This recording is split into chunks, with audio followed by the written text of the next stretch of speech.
Brian Cannon, Executive Director, One Virginia 2021. Welcome to the show, Brian. Hey, John. Good to be back, man. Thanks for having me.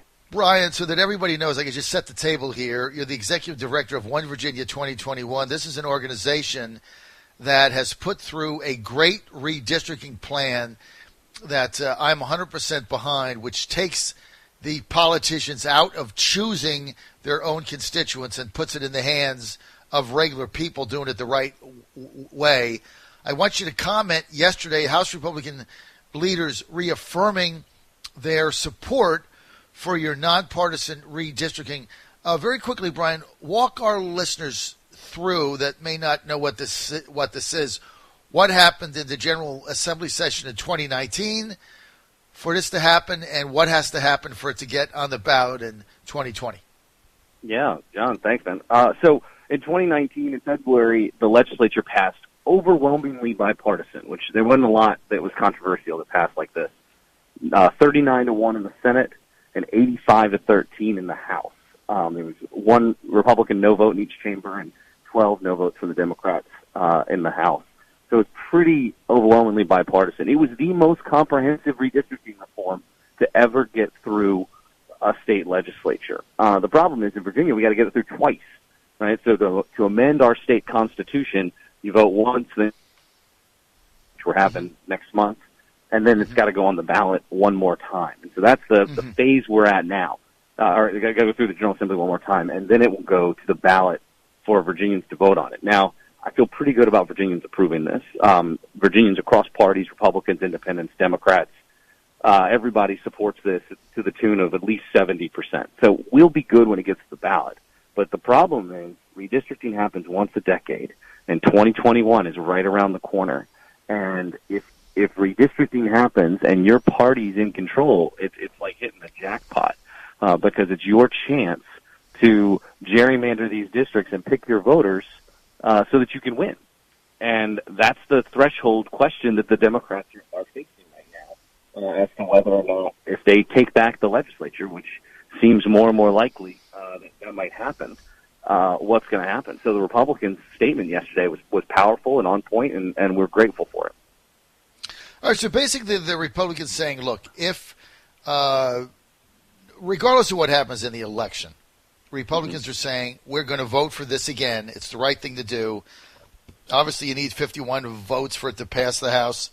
I think both parties have said in the Senate that they're going to pass it, right? I mean, Tommy Norman said if he's majority leader, he will. And I believe I heard Dick Saswell said that he would also. Yeah, well, I mean, it's funny because some Democrats were on Twitter saying that this was a Republican plan. It actually wasn't. I mean, there's certainly some Republican ideas in there, but this was a Democratic plan. This was Dick Saswell and George Barker saying, how can we make something happen? And they've been in the legislature Dick has been in the legislature for longer than I've been alive. Right. And he knew what it would take, right? And so he had the kind of magic formula, thread the needle. It's not everything I want as a reformer, but it's pretty darn good. And so they got it through, and we had Mark Cole sponsor it on the House side. He's the Republican chair of P&E. So it was as bipartisan as this thing gets. And like all bipartisan things, it gets some pot shots from hyper-partisans there. But I was super pleased to see Delegate Gilbert step up and issue that statement on behalf of his caucus yesterday. That was awesome. Okay, so you have Republicans in the House saying that they will support your redistricting plan, your nonpartisan, honest, broker of the truth redistricting plan in 2020. You have the House, Senate Democratic leadership saying they will back it. You have the House, Senate Republicans saying they will back it. So the only thing that's remaining is the House Democrats, right? Yep, that's where we are.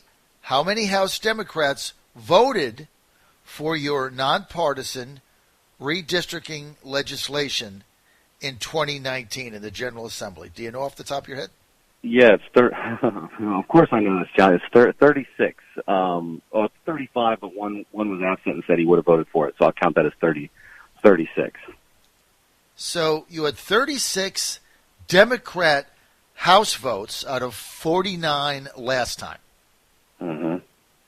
You had all the Republicans, all 51? So. Yeah. No, 50. We lost one of them. Lee Ware. Okay. So can't win them all. Because Lee would like to be in his seat in perpetuity and never have any opposition. Yeah, I get that, Lee. Okay, whatever. So, for 14 votes against, but you had 36 Democrats vote for it. So, but yet this time, you can't get the Democratic caucus to say if they have a 51-49 majority or more, they're going to vote for it. So for those 36 Democrats in the House of Delegates, Brian Cannon, who voted in favor of your redistricting legislation when they were in the minority, why would they now vote no? What would make them change their vote? What's the difference between 2019 and 2020? Well, in 2020, they could, and I think this is the reason for the problem. They don't know if they're going to be in charge or not, and I don't think they know who's going to be in charge of them, right? So, who's going to, what their leadership structure is I think up in the air a little bit too. I know there's some jockeying going on for that. So there's a lot going on in that caucus right now, and they're preparing to try to be in charge. And I think that's a different set of rules than when you're in the minority. But the Democrats, and this is what I'm hoping happens, the Democrats have been talking about fair redistricting for quite some time, right? You know, and I know it. They've been talking about it for 5, 6, 7 years. Some of them for like Ken Plum for like 30 years.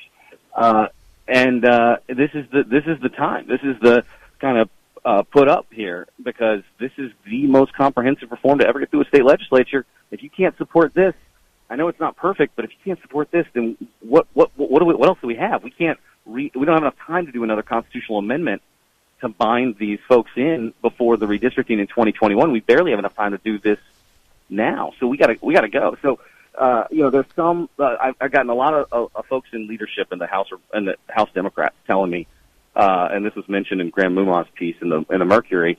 Oh, Brian, we're good on redistricting, but if the Republicans take it over, they're going to screw you. They're going to sink it. And I'm like, all right, well, maybe so. And then Republicans come out and issue that statement. By the way, Republicans say the same thing about Democrats.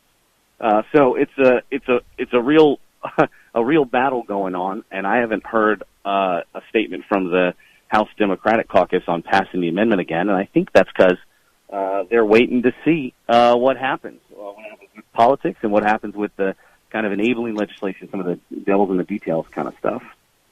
You're on the John Fredericks Radio Network. We're with Brian Cannon. Brian is the executive director of One Virginia 2021.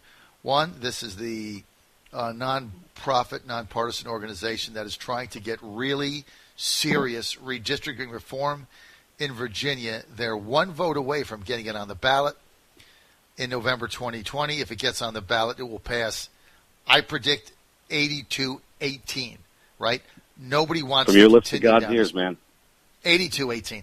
I mean, nobody in their right mind is going to say, nah, let me vote against this so we can be screwed again. Okay, nobody's going to do that, except 18% that just hate everything that's on a ballot, and they all vote no without reading it.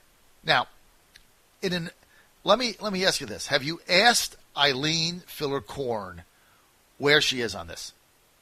Yeah, so she was super helpful in the General Assembly before. She voted for this bill last time it was, the resolution last time it was up, and she's indicated that they're going to get redistricting reform done.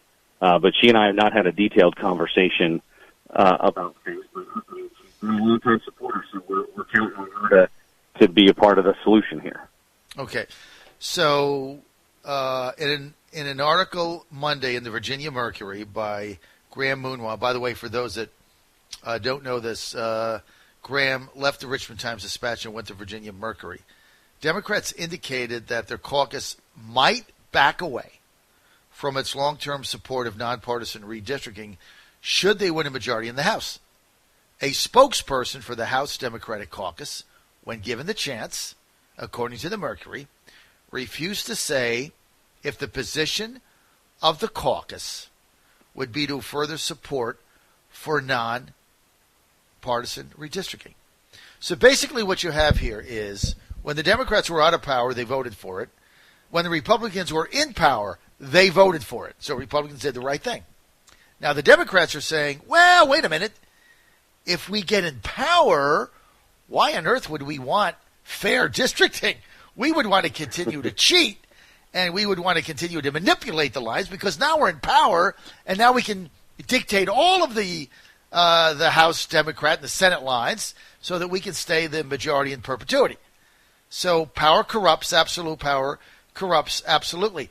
It is inconceivable to me that there is a single one of these 36 Democrats that would now reverse their vote simply because they went from minority to majority. That, to me, would be unconscionable. Like, why'd you vote for it in 2019 if you're not going to vote for it in 2020? What changed? Well, the only thing that changed is you were out of power then and now you're in power. I don't know how one of these Democrats would be able to defend that vote. For the life of me, I don't even know what they would be able to say.